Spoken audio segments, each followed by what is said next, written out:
the Trump regime is not handling it very well over the mass exodus at the Department of Justice. We've previously reported how there were 6 prosecutors who quit from the Minneapolis federal prosecutor's office, at least 4 prosecutors who quit from the main justice after Donald Trump and the regime had ordered these prosecutors to criminally investigate the widow of Renee Cole Good.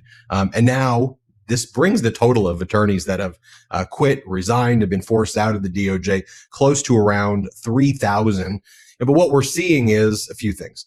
Number one, you have Pam Bondi basically saying these are woke DOJ lawyers. These were your lawyers who were handling your prosecution of fraud in Minneapolis that you all pretended you cared about. And now you just push them out. And so who's going to be doing prosecutions like that? And then separately, what they're doing as well is they're moving in just anybody who's willing to carry out whatever the regime wants. I mean, they've launched a criminal investigation into Governor Walz and Mayor Jacob Frey because of their press conferences regarding ICE's invasion into the state and into the city. Here's the Fox Bulletin moments ago. Here, play this clip. Breaking tonight, Fox News confirms the Justice Department is investigating Minnesota Governor Tim Walz and Minneapolis Mayor Jacob Frey for allegedly impeding law enforcement efforts on the ground. Again, confirming that DOJ investigation. Right over here, let's talk about what Pam Bondi had to say when she was on state regime media. Let's play it. What happened in Minnesota? We had 6 prosecutors who suddenly decided they didn't want to support the men and women in ICE. One of them was busy doing a photo shoot with the New York Times while ICE was out there risking their lives. So they came, they said, we want to resign, but we want to use our annual leave up until April, meaning they wanted the taxpayers to pay for them to go on vacation because they decided they didn't want to support law enforcement. So the breaking news tonight, I fired them all. They're fired from the office. And our U.S. attorney there, Rosen, he's great. He was just confirmed 3 months ago. So he has his hands full. And that's what we're facing around the country, the deep state, in many of these offices. And we learned these people had been out there interviewing at liberal law firms prior to this. But I'll tell you what, from a personnel level, that'd be an HR nightmare. So people better look into them. One of them actually in 2022 defended BLM when they burned down a pawn shop and someone was murdered. Yeah, they want to be part of the resistance. Yeah, bring it on. They're not going to be working for Donald Trump and the Department of Justice any longer. But that's what we're up against, not only in Minnesota, but around this country. All right. I want to ask Harry Littman. Harry, Talking Feds Substack, Talking Feds podcast. So we're seeing 2 things happen right here. On the one hand, they're getting rid of any prosecutors who have a modicum of decency and following the DOJ handbook. And on the other hand, they're I don't know if this is being launched out of Main Justice. I don't know if this is Tom. At this point, is it just Bondi and Blanche who are basically now it's like a small lawyer shop at this point, and they're just going after Donald Trump picks up the phone and says, do this, do that. What's going on here, Harry?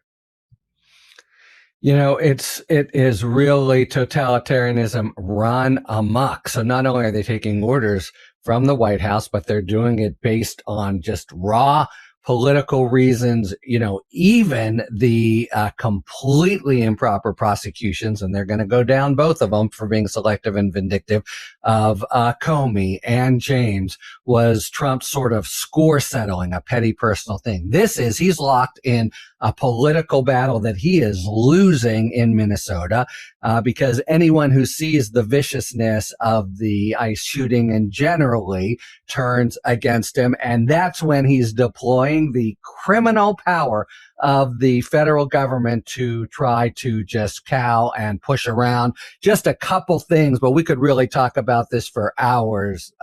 Ben, first of all, the notion we're talking about what Walz and Frey have done. They've been in press conferences where they've supported the people of Minnesota's right to push back peacefully, almost always protest, and that's all they're supporting.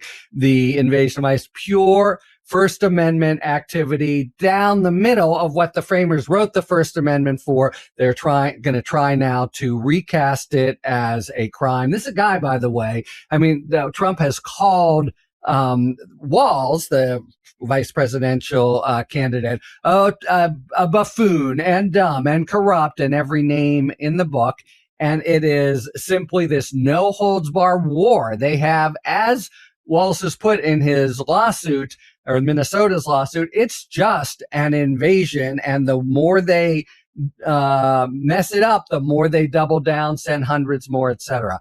On to Bondi. And it's getting increasingly hard even to listen to her, but that viciousness, first of all, of course, wants to deny them these 8 prosecutors. Why did they quit? As you said, you have this horrifying murder, you have this horrifying killing that everyone sees and could very well be a 242 terrible crime under federal law. And they tell them, you can't investigate that, but you should go after the widow. After all they've endured for a year of the Trump 2.0 regime, that they choose that time